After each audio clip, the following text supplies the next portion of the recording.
ಈ ತರಹದ ಬೆಳವಣಿಗೆ ಕನ್ನಡ ಚಿತ್ರರಂಗದ ಮಟ್ಟಿಗೆ ಒಂದು ಆಶಾದಾಯಕ ಬೆಳವಣಿಗೆನೆ. ದೊಡ್ಡಮನೆ ಅಭಿಮಾನಿಗಳಿಗಂತೂ ಈ ಸಿನಿಮಾ ಹಬ್ಬ. ಲುಕ್ಸ್ ಮತ್ತು ಸ್ವ್ಯಾಗ್ ಮೂಲಕ ಅವರು ಫಸ್ಟ್ ಹಾಫ್ ನಲ್ಲಿ ಇಂಪ್ರೆಸ್ ಮಾಡ್ತಾರೆ. ತಮ್ಮ ಇನ್ನೋಸೆನ್ಸ್ ಮೂಲಕ ಯುವ ಅವರು ಆಪ್ತರಾಗ್ತಾರೆ. ಸಿನಿಮಾದಲ್ಲಿ ಬೇರೆನೆ ಹೊಸ ಕಥೆ ಇದೆ. ಯುವನಿಗೆ ಲೈಫ್ ನಲ್ಲಿ ಅವನದ್ದೇ ಆದಂತಹ ಒಂದು ಗುರಿ ಇದೆ, ಒಂದು ಪ್ಯಾಷನ್ ಇದೆ, ಹೀರೋಯಿಕ್ ಎಲಿಮೆಂಟ್ಸು ಇದೆ, ಜೊತೆಗೆ ಚಿತ್ರಕಥೆಯಲ್ಲಿ ಬಿಗಿ ಕಡಿಮೆ ಆಗಿದೆ. ಪರಿಣಾಮಕಾರಿಯಾಗಿ ಜಸ್ಟಿಫೈ ಮಾಡೋದಕ್ಕೆ ಆಗದಿರುವ ಸುಳಿಗೆ ಸಂತೋಷ್ ಸಿಲುಕಿಕೊಂಡಿದ್ದಾರೆ ಅಂತ ಅನ್ನಿಸ್ತು. ನಮಸ್ಕಾರ ಸ್ನೇಹಿತರೆ, ನ್ಯಾಷನಲ್ ಟಿವಿಯ ಈ ಒಂದು ವಿಶೇಷ ಸೆಗ್ಮೆಂಟ್ಗೆ ಸ್ವಾಗತ. ನಾನು ಸುಜಯ್ ರಾಜ್. ಸ್ನೇಹಿತರೆ, ಚಂದನವನಕ್ಕೆ ಯುವರಾಜನ ಆಗಮನ ಆಗಿದೆ. ದೊಡ್ಡ ಮನೆಯ ಕುಡಿ ಯುವ ರಾಜ್ಕುಮಾರ್ ಅಭಿನಯದ ಸಂತೋಷ್ ಆನಂದರಾಮ್ ನಿರ್ದೇಶನದ ಬಹುನಿರೀಕ್ಷಿತ ಯುವ ಸಿನಿಮಾ ಇವತ್ತು ರಿಲೀಸ್ ಆಗಿದೆ. ಒಬ್ಬ ಡೆಬ್ಯೂ ಹೀರೋ ಸಿನಿಮಾಗೆ ಇತ್ತೀಚಿನ ವರ್ಷಗಳಲ್ಲಿ ಇಷ್ಟರ ಮಟ್ಟಿಗೆ ಕ್ರೇಜ್ ಸೃಷ್ಟಿಯಾಗಿದ್ದು ಕಡಿಮೆ ಅಂತಾನೆ ಹೇಳ್ಬೋದು.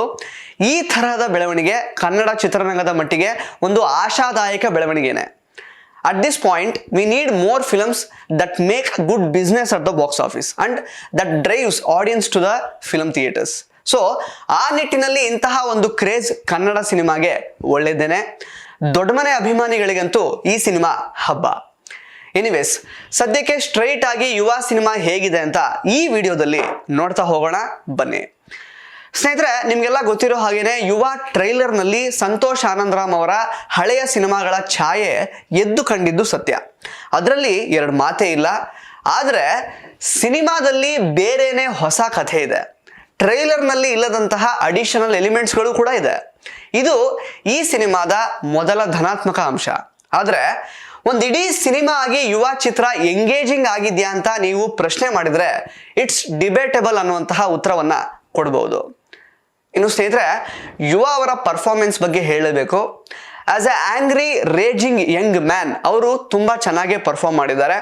ಎಸ್ಪೆಷಲಿ ಸ್ಟಂಟ್ ಸೀಕ್ವೆನ್ಸಸ್ಗಳ ಮೂಲಕ, ಸೈಲೆನ್ಸ್ ಮೂಲಕ, ಲುಕ್ಸ್ ಮತ್ತು ಸ್ವ್ಯಾಗ್ ಮೂಲಕ ಅವರು ಫಸ್ಟ್ ಹಾಫ್ ನಲ್ಲಿ ಇಂಪ್ರೆಸ್ ಮಾಡ್ತಾರೆ.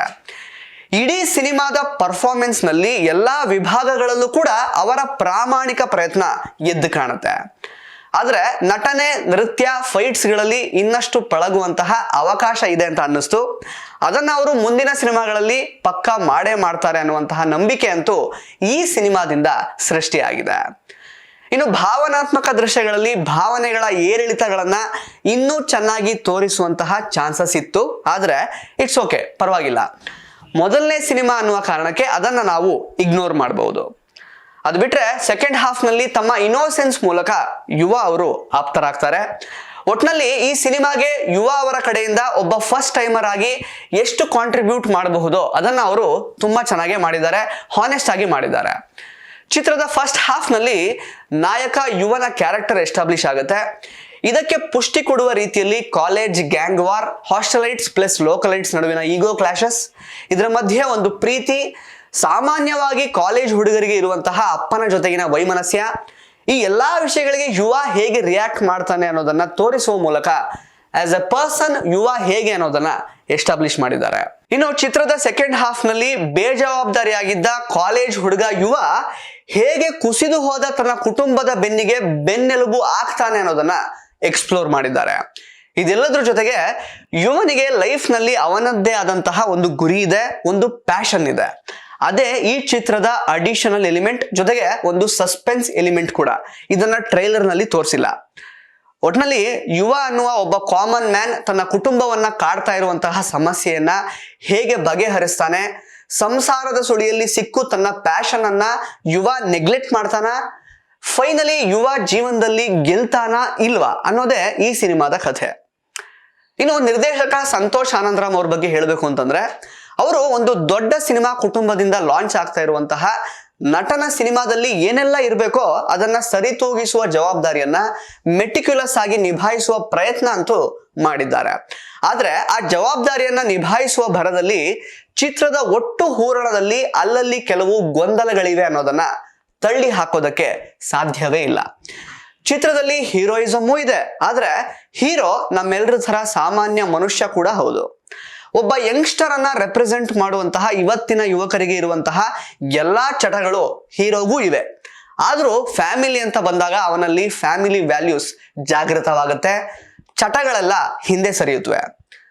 ಚಿತ್ರದಲ್ಲಿ ಡೆಲಿವರಿ ಬಾಯ್ಸ್ ಗಳ ಮೂಲಕ ಡಿಗ್ನಿಟಿ ಆಫ್ ಲೇಬರ್ ಮಹತ್ವವನ್ನ ಸಾರಿ ಹೇಳೋದಕ್ಕೆ ಹೀರೋ ಡೆಲಿವರಿ ಬಾಯೂ ಆಗ್ತಾನೆ, ಹಾಗೇನೆ ಡೆಲಿವರಿ ಬಾಯ್ಸ್ ಗಳನ್ನ ಕಾಪಾಡೋದಕ್ಕೆ ಮಾಸ್ ಹೀರೋ ಆಗಿ ಕೂಡ ಕಾಣಿಸ್ಕೊಳ್ತಾನೆ. ಹಾಗೇನೆ ಕುಟುಂಬದ ಏಳಿಗೆಗೋಸ್ಕರ ತನಗೆ ಇರುವಂತಹ ಪ್ಯಾಷನ್ ಅನ್ನ ಅದುಮಿಟ್ಕೊಂಡು ತೆಗಳಿಕೆಗಳನ್ನ ರಿಸೀವ್ ಮಾಡಿಕೊಂಡು ಬದುಕೋದು ಹೇಗೆ ಅನ್ನೋ ತಾಳ್ಮೆಯ ಪಾಠವನ್ನು ಕೂಡ ಹೀರೋ ಮಾಡ್ತಾನೆ.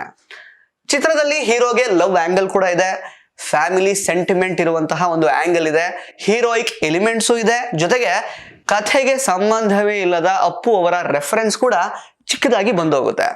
ಸೊ ಹೀಗೆ ಸಿನಿಮಾದಲ್ಲಿ ಬೇರೆ ಬೇರೆ ಸೆಟ್ ಆಫ್ ಆಡಿಯನ್ಸ್ಗೆ ಕೇಟರ್ ಆಗುವಂತಹ ಸಾಕಷ್ಟು ಲೇಯರ್ಸ್ ಅನ್ನ ಸಂತೋಷ್ ಅವರು ಇಟ್ಟಿದ್ದಾರೆ.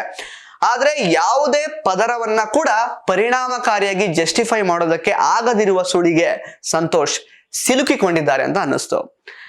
ಯುವ ಅವರನ್ನ ಆಂಗ್ರಿ ಯಂಗ್ ಮ್ಯಾನ್ ಆಗಿ, ಬ್ಯಾಡ್ ಬಾಯ್ ಆಗಿ, ರೆಬೆಲಿಯನ್ ಆಗಿ, ಒಳ್ಳೆ ಡ್ಯಾನ್ಸರ್ ಆಗಿ, ಒಳ್ಳೆ ಫೈಟರ್ ಆಗಿ, ಡೆಲಿವರಿ ಬಾಯ್ ಆಗಿ, ಕಾಮನ್ ಮ್ಯಾನ್ ಆಗಿ, ಬಾಯ್ ನೆಕ್ಸ್ಟ್ ಡೋರ್ ಆಗಿ, ದೊಡ್ಡ ಮನೆಯ ಕುಡಿಯಾಗಿ, ಜೊತೆಗೆ ಸ್ಟಾರ್ ಆಗಿ ತೋರಿಸುವಂತಹ ಎಲ್ಲಾ ಪ್ರಯತ್ನ ಒಂದೇ ಸಿನಿಮಾದಲ್ಲಿ ಮಾಡಿರೋದ್ರಿಂದ ಚಿತ್ರಕಥೆಯಲ್ಲಿ ಬಿಗಿ ಕಡಿಮೆ ಆಗಿದೆ.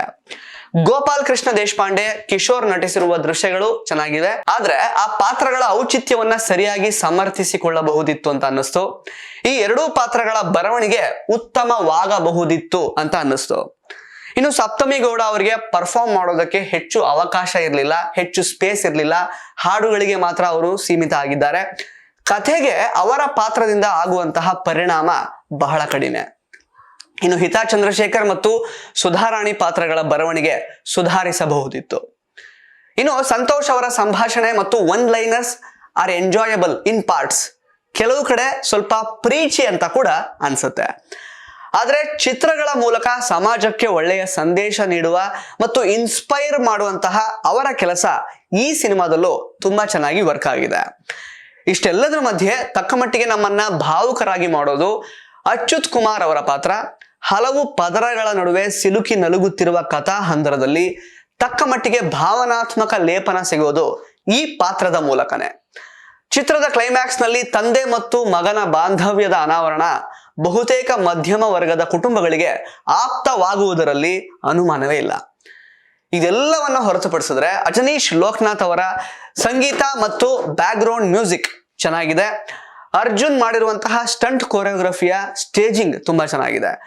DJ ನೈಟ್ ಫೈಟ್ ಅಂತ ಒಂದು ಫಸ್ಟ್ ಹಾಫ್ ಅಲ್ಲಿ ಒಂದು ಫೈಟ್ ಬರುತ್ತೆ ಮತ್ತು ಸೆಕೆಂಡ್ ಹಾಫ್ ಅಲ್ಲಿ ಲೇಟ್ ನೈಟ್ ಔಟರ್ ರಿಂಗ್ ಒಂದು ರೋಡ್ ಫೈಟ್ ಸೀಕ್ವೆನ್ಸ್ ಗಳ ಒಂದು ಸ್ಟೈಲಿಂಗ್ ಇದೆಯಲ್ಲ, ಅದು ತುಂಬಾ ಅದ್ಭುತವಾಗಿದೆ. ಪ್ರೊಡಕ್ಷನ್ ವ್ಯಾಲ್ಯೂಸ್ ಹೇಳೋದೇ ಬೇಡ, ಹೊಂಬಾಳೆ ಫಿಲ್ಮ್ಸ್ ಟಾಪ್ ನಾಚ್ ಆಗಿದೆ. ಸಿನಿಮಾಟೋಗ್ರಫಿ, ಎಡಿಟಿಂಗ್, ಕಲರ್ ಗ್ರೇಡಿಂಗ್ ಮತ್ತೆ ಡ್ಯಾನ್ಸ್ ಕೊರಿಯೋಗ್ರಫಿ, ಓವರ್ ಆಲ್ ಎಲ್ಲಾ ಟೆಕ್ನಿಕಲ್ ಟೀಮ್ ನ ಕೆಲಸಕ್ಕೆ ಫುಲ್ ಮಾರ್ಕ್ಸ್ ಕೊಡ್ಬೋದು. ಒಟ್ನಲ್ಲಿ ಅಣ್ಣ ಅವರ ಕುಟುಂಬದ ಅಭಿಮಾನಿಗಳಿಗೆ, ಜೊತೆಗೆ ಚಿತ್ರದಲ್ಲಿ fights, stunts plus family values ಇರುವಂತಹ ಕಂಟೆಂಟ್ ನಾವು ಇಷ್ಟಪಡ್ತೀವಿ ಅನ್ನುವಂತಹ ಸಿನಿಮಾ ಪ್ರೇಮಿಗಳಿಗೆ, ಜೊತೆಗೆ ಯುವ ಅವರಲ್ಲಿ ಅಪ್ಪು ಅವರನ್ನ ಹುಡುಕ್ತಾ ಇರುವಂತಹ ಸಿನಿಮಾ ಪ್ರೇಕ್ಷಕರಿಗೆ ಈ ಸಿನಿಮಾ ಖಂಡಿತ ಇಷ್ಟ ಆಗುತ್ತೆ. ಬೇರೆಯವರು ಈ ಒಂದು ಸಿನಿಮಾನ ಒಂದ್ಸಲ ನೋಡ್ಬೋದು. ಅಫ್ಕೋರ್ಸ್ ಯುವ ಅವರು ಆಕ್ಚುಲಿ ಸ್ಟಂಟ್ ಸೀಕ್ವೆನ್ಸಸ್ ಗಳಲ್ಲಿ ಅಪ್ಪು ಅವರನ್ನ ಜ್ಞಾಪಿಸ್ತಾರೆ, ಆದ್ರೆ ಯುವ ಅವರಿಗೆ ಅವರದ್ದೇ ಆದಂತಹ ಸ್ವಂತಿಕೆ ಕೂಡ ಇದೆ. ಅದು ಮುಂದಿನ ಸಿನಿಮಾಗಳಲ್ಲಿ ಇನ್ನಷ್ಟು ಗಟ್ಟಿಯಾಗ್ಲಿ ಅಂತ ಆಶಿಸುತ್ತಾ ಈ ಯುವ ಸಿನಿಮಾದ ವಿಮರ್ಶೆಯನ್ನ ಮುಗಿಸ್ತಾ ಇದ್ದೇನೆ. ನಮಸ್ಕಾರ.